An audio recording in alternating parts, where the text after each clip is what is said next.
Here's what makes absolutely no sense whatsoever. Student loan debt is the only debt that in 99.999999% of the cases cannot be discharged in bankruptcy. The federal loan debt that you can incur for the Stafford loans usually does not pay for the cost of a university education, so you end up doing what? Getting private student loan debts from banks. Banks aren't regulated like the federal government, where the maximum interest rate on a Stafford loan is 6.8%. On a PLUS loan, you're looking at 7.98%. Bank loans have the ability to go to 15, 18, 19%.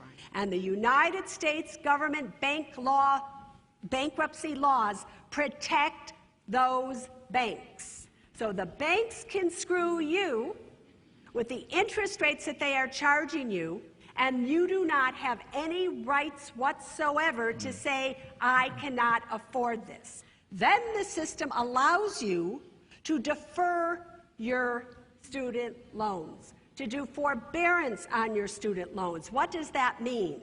It simply means that you don't have to pay it right away, but the interest continues to accumulate. Now, listen to me closely here. There's not a lot of safe places to make money on your money today. And they know that. And many of these banks and institutions, they borrow at 0%, and they're lending to you at 6.8 or 8%. And when you don't pay it back, they are thrilled.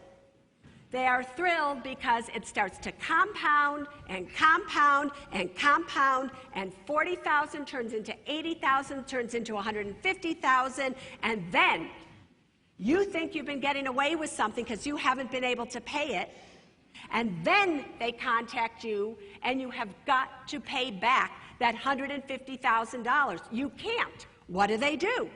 They will garnish your wages. Even if you're old enough when this happens, they will garnish your Social Security check.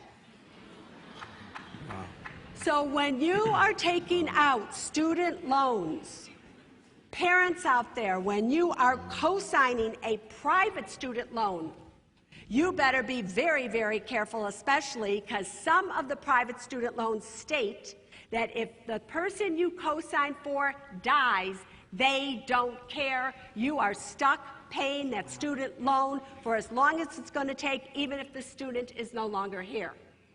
So all the rights are going to the institution.